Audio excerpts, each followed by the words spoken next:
I'm the programs coordinator with the Arts Council for Long Beach, and today I'm joined by Lisa DeSmit, our interim executive director, Anthony Smyers, our executive associate, and Judy Estrada, our communications manager. Before we get started, we encourage everyone to rename their video panel with their first name and organization or social media handle if they'd like. We recommend a video on, but it's not required. While the session is going on, please go ahead and place yourself on mute. We'll have time for questions at the end. If you have any questions in the meantime, please go ahead and use our chat function at the bottom. You're also welcome to react to different things by using the react buttons. You could also find the captions at the bottom right-hand corner by going ahead and clicking the more button, and the captions should pop up.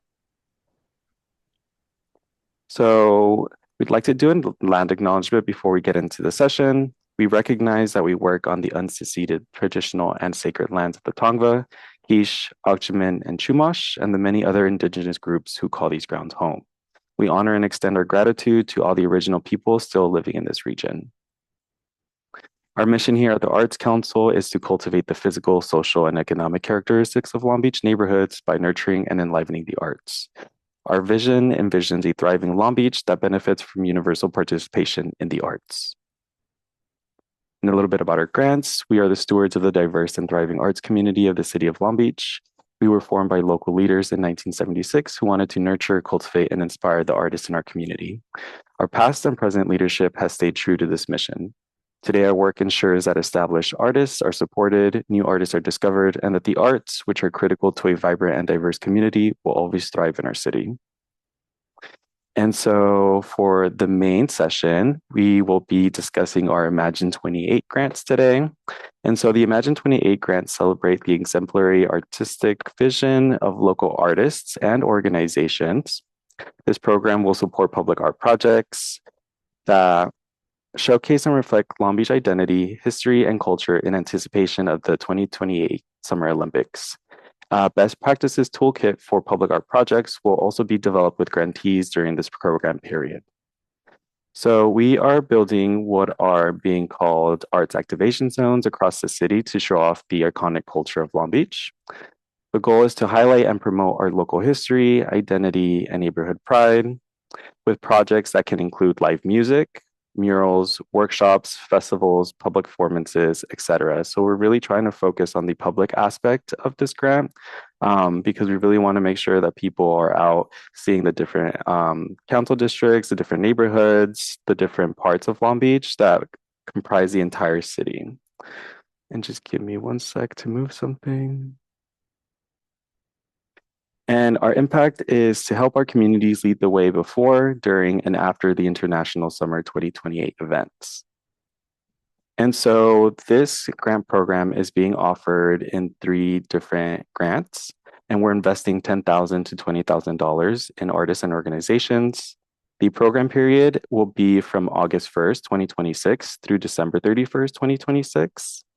The Public Art Projects Grant is giving an award of $10,000 to individual artists or artist cohorts or collectives that are applying.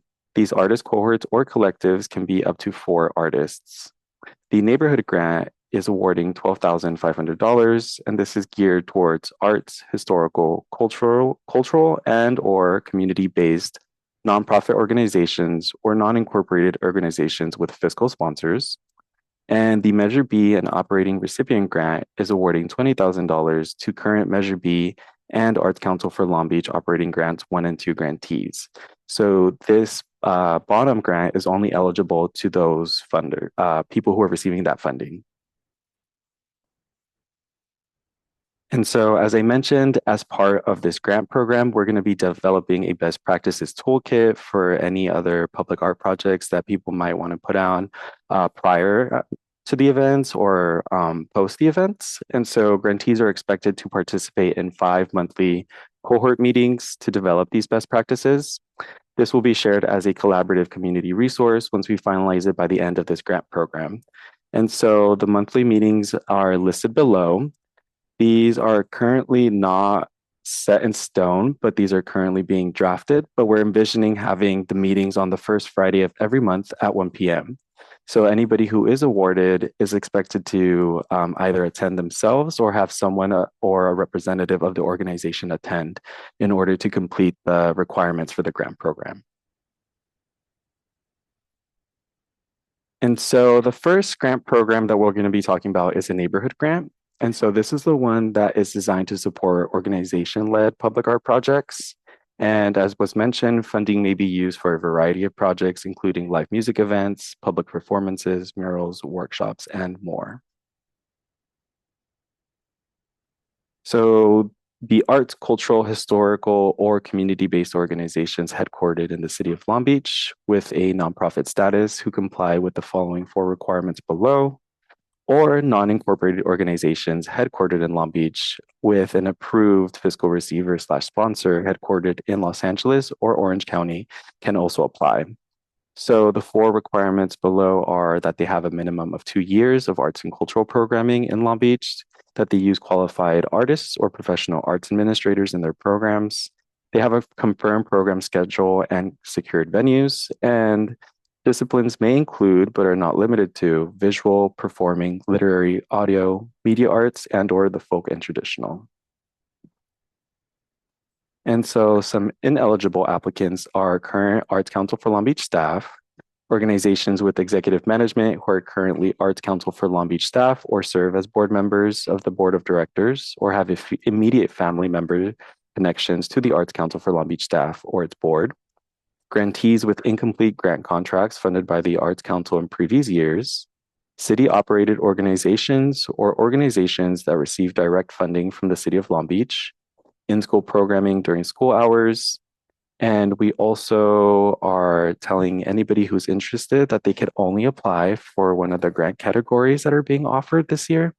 And so any interested applicant may either apply to the operating grant 1 or 2, the community project grant, the professional artist fellowship, or any of the 3 new grants that are geared towards the Olympics, which would be the public art projects, the neighborhood one, which we're currently discussing, or the operating, which is the Measure B and operating grant 1 and 2 recipients. And so to make sure that you have a complete checklist for your application, we want to make sure that you complete the organization profile, the narrative information, information about your staff and artists, your board of directors and your steering committee members, arts equity and cultural inclusion statement, the project budget form with budget notes, your most recent board of directors approved organizational budget, your IRS tax determination letter, your complete proposed project, and your artistic documentation and marketing materials. So all this information will also be available once we approve and release our guidelines on our website, which would be on, our applications on April 15th. And so some ineligible expenses are any out-of-town travel or activity expenses, capital expenditures, including permanent equipment, land, buildings, or construction services, fundraising events, hospitality. We do allow food and beverage costs, but they cannot exceed 5% of the awarded grant, trusts or endowments, debt reduction efforts or ongoing deficit operations, programs with religious or sectarian purposes or that are part of religious services, expenses incurred before the start date of the grant period, and programs that aid or service political campaigns or political groups. And so the panel will be reviewing the applications based on 3 criteria. The first being the artistic merit of the project proposal, and this will be worth 33 points. So the panel will be looking for a high artistic quality of programs, appropriate training, qualifications, experience, and innovation, creativity, and uniqueness of the programming with the emphasis on presentation and cultural diversity, and that it aligns with the goals of the grant program. They'll also be looking at the community impact, which will be weighed 1 point more at 34 points, with the benefit of the project to target audiences or other Long Beach communities, an appropriate assessment and evaluation method for the project. They've identified short and long-term impact of the project on the community or target audience. They use administrative and artistic personnel that represent the diverse composition of the community slash core audience or target audience, and they represent neighborhood pride and hyperlocal representation in the program. We're also going to be looking at the organizational management. So we're looking to see that there's sound management structure as evidenced by the program planning, the required qualifications and effectiveness of the program staff or volunteers. There's a proven track record in promoting and completing previous programs, the ability to match requested funds, evaluation procedures are in place that reflect best practices in the industry, budget information is complete, correct, and fully disclosed, and that there is actually quality grantsmanship. So we want to make sure that people are taking the time to read the application, understand what's being asked, and also submit the proper documents so that they can have the best chance possible for this grant program. And so all 3 grant programs will be asked to submit some artistic documentation in the form of previous event documentation or marketing, or if you're an artist, we'll be asking to submit some artistic work samples that you've done. So in the case of the neighborhood grant, since this is being led by organizations, we're going to be asking them to submit evidence of previous events or previous work that they've done, or just something that shows the level of which they can complete. And so all artistic documentation will be named the following. We want to make sure that all file naming conventions are the same so that we can have a clear understanding of whose this document is. So in the case of the organization, we'll want to make sure that the organization name is placed first and then artistic documentation after, as is seen with the file name right here. And all artistic documentation will be collected in one PDF file. So any links to videos or audio files will be linked in that PDF. We'll want to make sure that everything that's linked is public and accessible. There's been times where people will submit some links that have a password or something that's corrupt. And so the panel doesn't have a clear understanding of what this artistic documentation is. And so they'll get points knocked there. So if you do have any questions regarding how to format this, we'll be releasing a template on our website as well, but you could contact us so that we could go ahead and assist you with how to format that. And so we do not want anybody to send any original copies to our office or any original work. Please just go ahead and make sure it's your copy of your work. For any visual and audio samples, just go ahead and number those in the order that you want them to be viewed or listened. And as I mentioned, please always test your hyperlinks before submitting. For videos, we recommend any links to be up to 5 minutes. Panelists will have about 4 to 5 minutes during the actual review session to discuss amongst themselves. So we want to make sure that any documentation is succinct, but also strong. The same with audio, just making sure that the audio samples are up to 5 minutes. List the videos and those audios in the number that you would like to see them played back, as well as list when you would like them to start viewing the video or the audio, and denote when you want them to stop or how long you would like them to view that sample. And so for any visual images, we encourage that up to 10 images be included. These can be kind of in the form of a slide deck presentation, or they could just be included one by one on a sheet. We encourage that the images are no larger than 72 DPI and 5 megabytes or smaller, just to make those PDFs a lot smaller. And any publications, just go ahead and screenshot those or link them into the PDF so that people can go ahead and read them. And then I'll go ahead and pass it on to Lisa, who will be discussing the Public Art Projects Grant. Thank you, Sergio. Hello, everybody. We're excited about these grants and happy to share everything with you. So another category is the Public Art Projects Grant.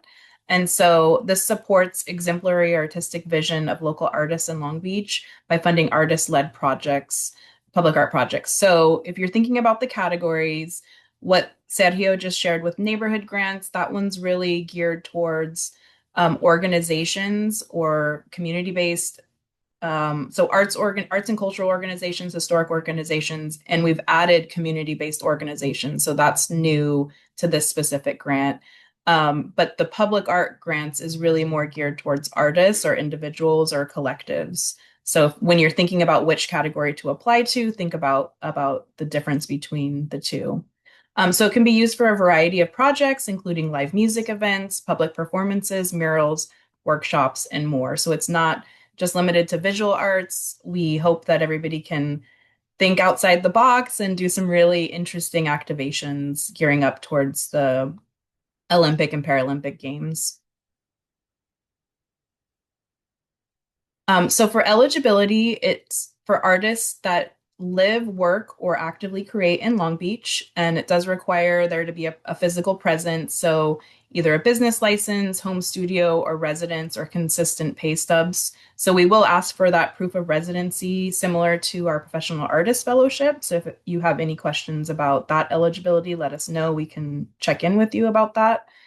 And then up to 4 artists can apply under one application as a cohort of artists. So they need to have a history of working together and experience executing projects together. And so the payments will only be distributed to one entity. So if an artist collective has already formed something, or if one artist wants to be the one to take the payments in. So it's just going to be one payment. We won't break up the payments by artists. And so ineligible, similar to all of our grants, any active employees, board members, or contract employees with the Arts Council for Long Beach. Ineligible staff, current board members, or contract employees. And then the same as with our annual grants, you can only apply in one category for annual grants and only in one category for the Olympic grants. You're not excluded from applying for our annual grants if you apply for this. I just want to clarify that point. It's just in each of these grant categories, you can only pick one. So if you're a community organization or a nonprofit, you would apply for community project grant in our annual grants and neighborhood in our Olympic related grants.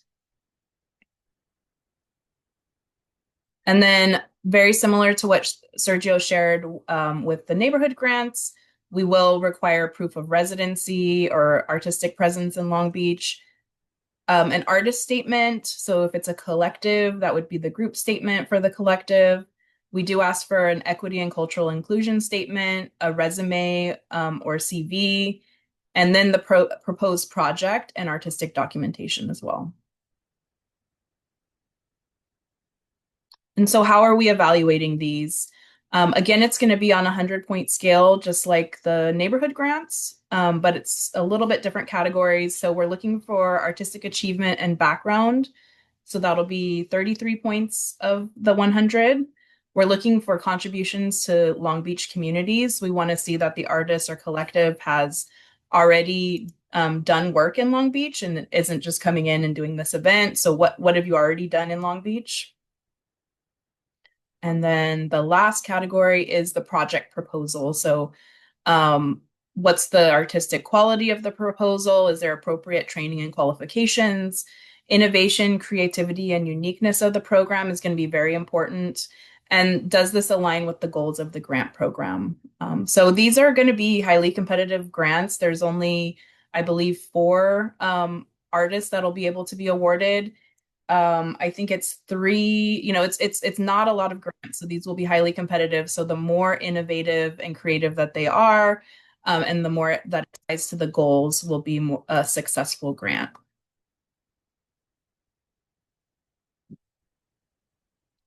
And so again, similar ineligible expenses. So any kind of travel or out of town activities, capital expenditures, land, building or construction, any fundraising events. Again, hospitality, food can be up to 5%. So the reasoning behind that is the intent of our grants isn't to fund, say, like a big gala or event, but a lot of times when we're working in community, food and having some food available for community is really important. So having the ability to be able to use some of the funds to have food at an event is important to us. So we did change that so that up to 5% can be used towards food. Trusts and endowments are not eligible any kind of debt or reduction efforts or ongoing deficit operations. And again, any programs with religious sectarian purposes that are part of a religious service, and any expenses incurred before the start date of the grant period, and programs that serve political campaigns or political groups. And so I'm going to just, Sergio already went through the artistic documentation, and so it's very similar, um, same labeling. So the submission will be the same with each of the the grant categories, sorry. Um, and so I just want to make sure we have times, and we can send out this slide deck and the recording out to everybody who registered also. And then the last category is intended for Measure B and operating grant recipients. So this is a very limited category in that it's only open to current Measure B and Arts Council for Long Beach operating grant 1 and 2 recipients. So we wanted to make sure that there's a category, and it's actually stipulated in our contract with the city. So this funding is coming from Percent for Arts funding. And so, as per the policy, a percentage of Percent for Arts is required to go to this category of grants. So that's the reason that it's structured this way. And so, in order to be eligible for this grant, you would need to be eligible for our operating grant already. And so I'm not going to go into too much detail about that. So folks that are grantees have already met those eligibility requirements. And same thing with ineligible, it's those folks that are already grantees. And then in terms of expenses, it's very similar to the same as our annual grants, as our operating grants. So any applicant that has an incomplete contract will not be able to be funded if it's been within the previous 5 years. Any non-arts or non-cultural organizations. It's also not open to colleges and universities and venues on college campuses, not possessing independent nonprofit status, organizations headquartered outside of Long Beach, organizations that have received grants but didn't fulfill their grant requirements, out of town activity, purchases of art, capital expenditures, and fundraising events, debt reduction, programs with religious purposes, and expenses occurred before the start date or which aid in political campaigns. And then programs that are not accessible to the public. And then let's talk about how these will be scored. So again, 100-point scale. Artistic merit of the project proposal will be 33 points. The community impact is 1 additional point, so 34 points for community impact. And then organization management is 33 points as well, with a total of 100 points possible. And again, same requirements for artistic documentation that were in the past. So all of them will use the same requirements for artistic documentation.